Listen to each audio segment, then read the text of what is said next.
in this video, I'm going to continue part 1. In part 1, we found that minus 1/2 is a 0 of the function f, and we rewrite f as x plus 1/2 time. This is the bottom row of the synthetic division that I get, and we have the factor form of the function f. Now we want to continue break down this polynomial. I'm going to call this is f1. I'm going to give me q1 of x, the function. Now before we move on, I would like to check to see if a minus 1/2 is a repeated root, because our polynomial may have a solution that repeats itself more than once, and it's always good to check. So since I know that minus 1/2 is our solution, so I'm going to check to see if minus 1/2 is a repeated root by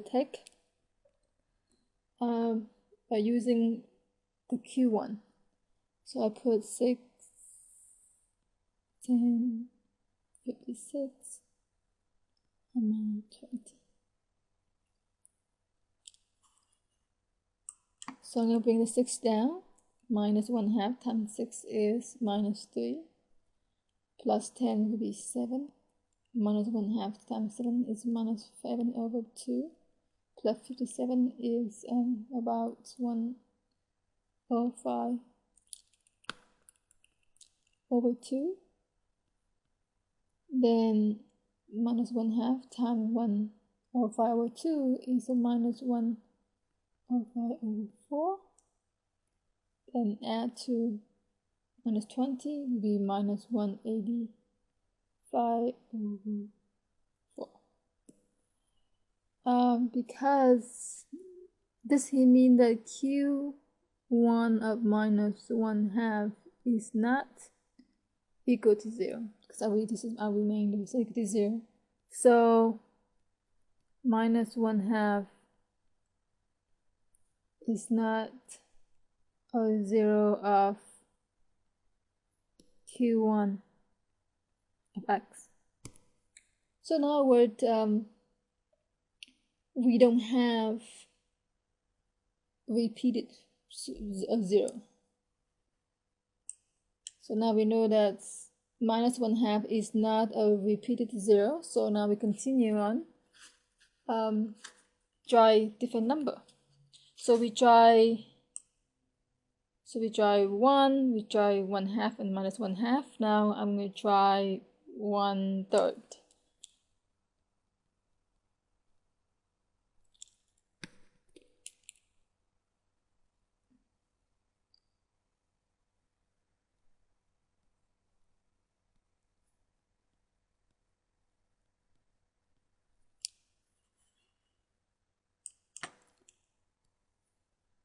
Bring 6 down. 1/3 times 6 is 2. Plus 10 is 12. 1/3 times 1/2 is 4. Plus 56 is 60. Now take 1/3 times 60 is 20. Take minus 20 plus 20 is 0. So this is meaning that q1 of 1/3 is 0. Therefore 1/3 is a 0 of q1 of x.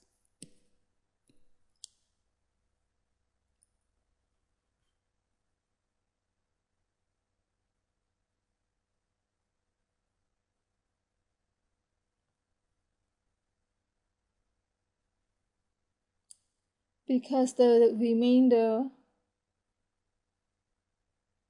is 0. Now q1 is we take 1/3. So that means that when we take this polynomial here, q1, divided by x minus 1/3, and we found out that the remainder is 0, so this means this is the 0 of 1/3 is the 0 of q sub 1. So now we can use the bottom row here to rewrite f, the function f. So we have from here we have f of x equal to x plus 1/2 times f times q sub 1 gives me. But we found out that 1/3 is the 0 of q sub 1. That means I can rewrite as x minus 1/3. Now I'm using the bottom row of the synthetic division right here. So I have 6x squared plus 12x plus 60. That is how we write f, the function f. I see that the 6 here in this quadratic equation have a common factor of 6, so I pull out a 6.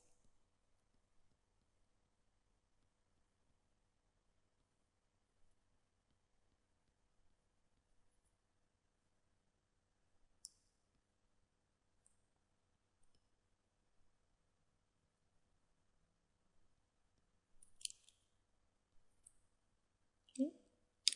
Now we're going to try to break this polynomial here out by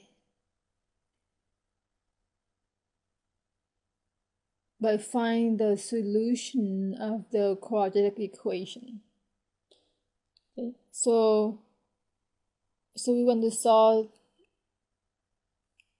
the solution of this quadratic equation, because we know that if we found such an x value that when we put inside this equation equal to 0, that means that value had to be the solution of a polynomial, or with the 0 of a polynomial.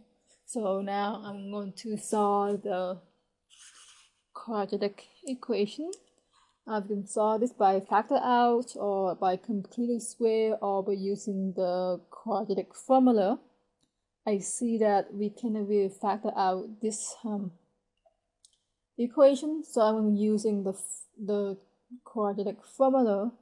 It's easier. So reminder that the quadratic formula is minus b plus or minus the square root of b squared minus 4ac over 2a. So our a is 1, b 2, and c is 10. So x equal to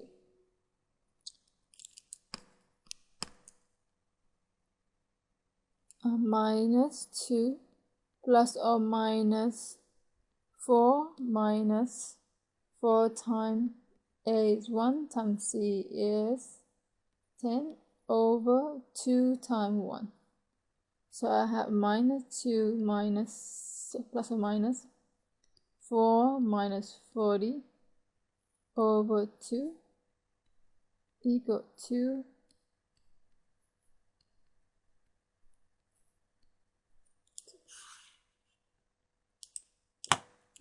simplify. The square root of 36 is 6i over 2.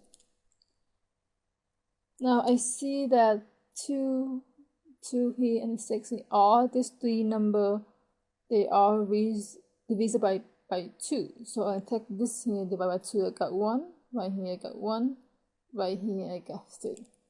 This cancellation here only work if all three numbers divisible by the same number. In this case it is 2. So our answer is minus 1 plus or minus 3i. That is x equal to. Now, once again, this x mean that x equal to -1 plus 3i, or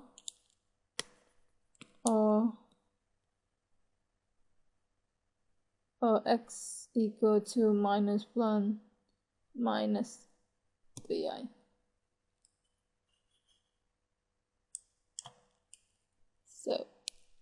So now we can rewrite f of x, which is 6 times x plus 1/2 times x minus 1/3. Then we found the solution of this quadratic equation. I have the solution. That means this 2 here, that is 0 of our polynomial. And so I have x minus this guy, which is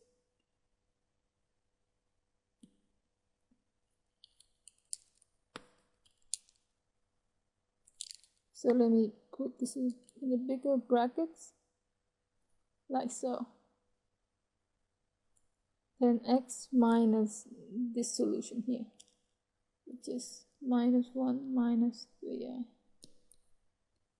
You see I have 4 complex 0, which is 1 minus 1/2, 1/3, and -1 plus 3i, and -1 minus 3i. This is a 4 complex solution.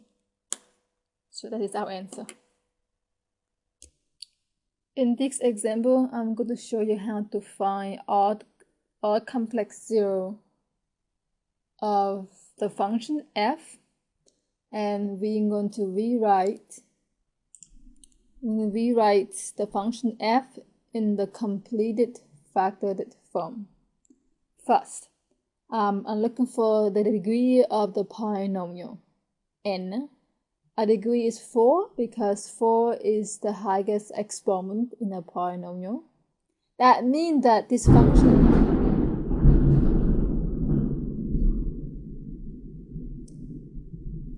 have 4 complex zeros. Now first, I'm going to find the constant coefficient. Our constant coefficient is a -10. So therefore P, to find P stands for the factors of the leading, the factors of the constant coefficient. 10 can rewrite as 1 and 10, or 2 and 5. These are 4 possible factors of 10. So I have 1, 2, 5, and 10. I want to all the possible of factor of 10. I can have plus or minus here to guarantee that I have all the possible. So now it's plus or minus there. Now our leading coefficient is 6 because right here is our leading coefficient, which belongs to the highest, the term that has the highest exponent, which is now we're looking for the list of factors of the leading coefficient. 6 is can rewrite as 1 and 6, 2 and 3. So I have 1, 2, 3, and 6. Now to guarantee that I have all the possible factor, I will have plus or minus. Okay. Then to list all the possible rational zeros, which is stand for P over Q. The easy way to do is I'm going to take each number of Q and put over, take each number of P over each number of Q. And then from there I proceed. So I have, for now, I'm not too worried about the plus and minus sign yet. So I have 1 over 1 is 1. Then have 1 over 2 is 1/2. Then continue our 1 over 3. And then 1 over 6. Then put 2. Put 2 over 1 is 2. Then 2 over 2 is 1. But I already have 1 over here already, so I don't need that. So I put 5, gives me 2 over 6. Wait, what I miss? Try again. 2 over 1 is 2. 2 over 2 is 1. But we already have 1 here, so I don't need that. But rewrite again. So then 2 over 3. And then 2 over 6. Now 2 over 6 is 1/3.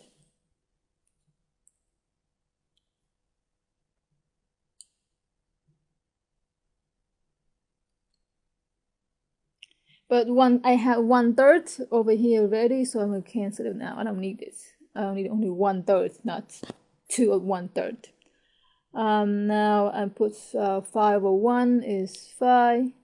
5 over 2. 5 over 3. And 5 over 6. Now I'm going to continue to number 10. 10 over 1 is 10. 10 over 2 is 5. 10 over 2 is 5, but I will have 5 here, so I don't have to copy it down. So 10 over 3. And then 10 over 6. 10 over 6 can simplify as 5 over 3.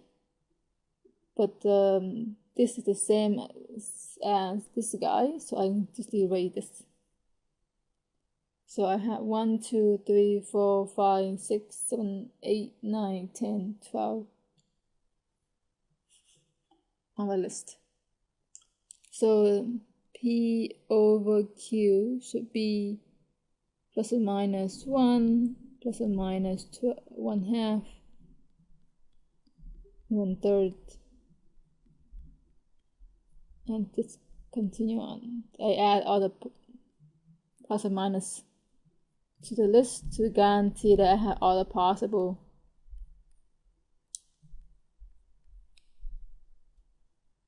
factor.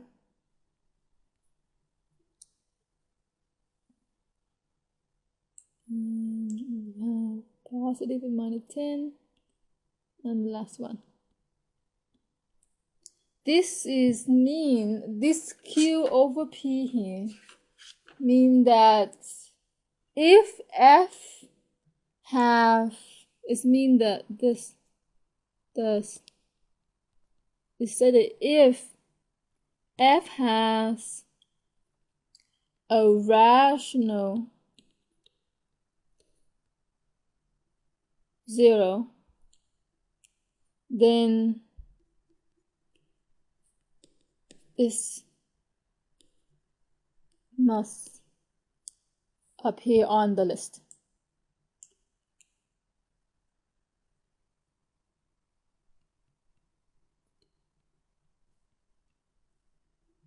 On this list. So this is give us the possible rational list of possible 0. So in other words, if F have any solution, it must appear among this list here that we found. The next step, we have to go through the list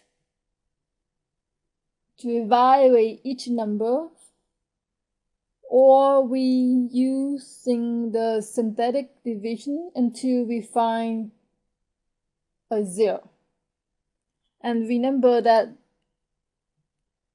if f of q, p over q is 0, then p over q is a 0 of the polynomial. So now if I go to this list here and pick out any number here and evaluate f of that number equal to 0, then that number must be the solution of my polynomial. This is one way to do it, or the easy way to do is we using the synthetic division until we find a 0, which is, and then that's how it's actually faster. So I'm using the synthetic division to do that. So here is, I pick 1, a positive 1, and I list all my coefficients of my polynomial f, which is over up here. Is my polynomial, and we're using the synthetic division. And to do that, I draw a line and always bring the 6 down. Take 1 times 6 is 6. 13 plus 6 is 19. Then take 1 times 19 is 19. 61 plus 19 is 80. 0 times 80 is 80. 8 plus 80 is 88. 0 times 88 is 88. Plus or minus 10 is 7. I'm sorry. Yeah. Now, because this is last number here stands for our remainder, since our remainder is not 0, so therefore 1 is not our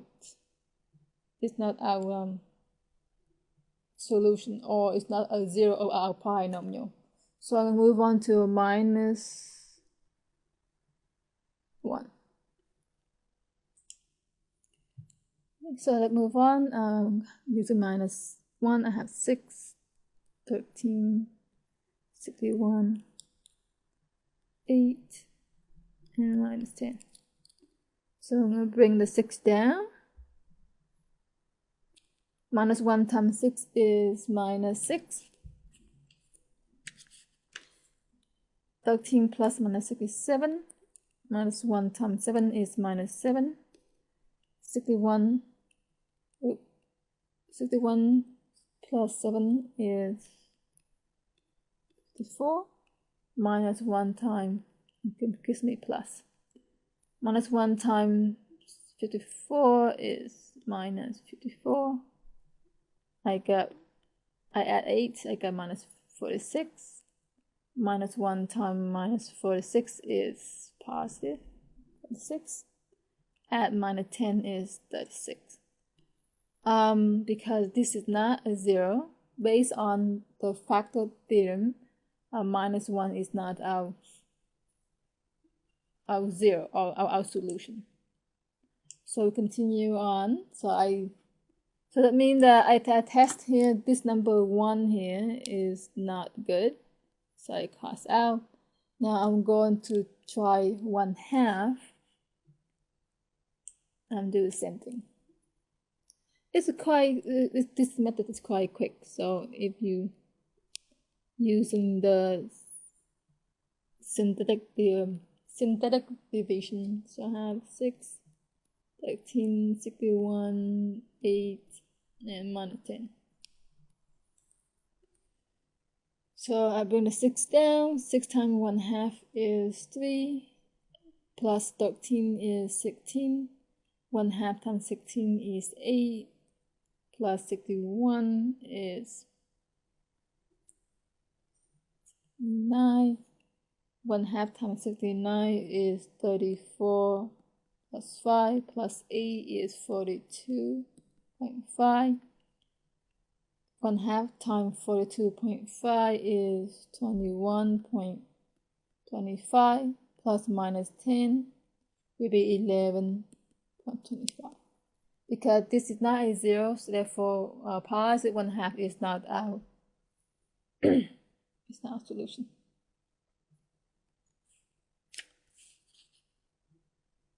So let's try a minus 1/2.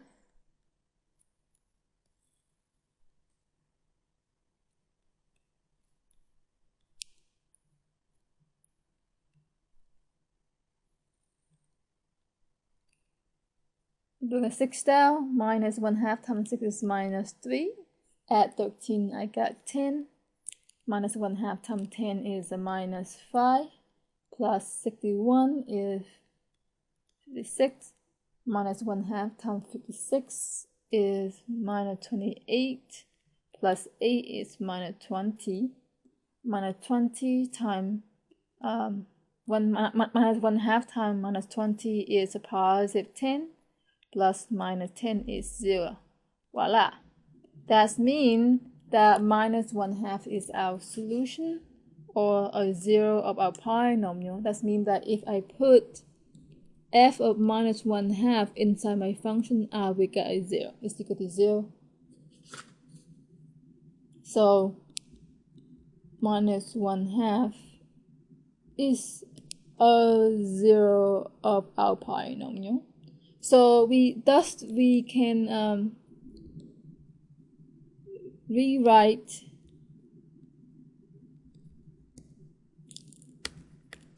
f of x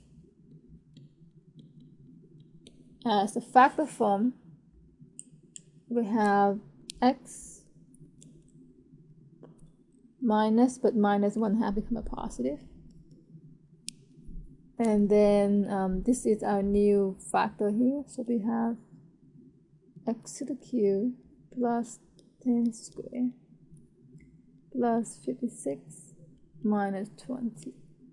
It gives me 56x. 20. That's our factor.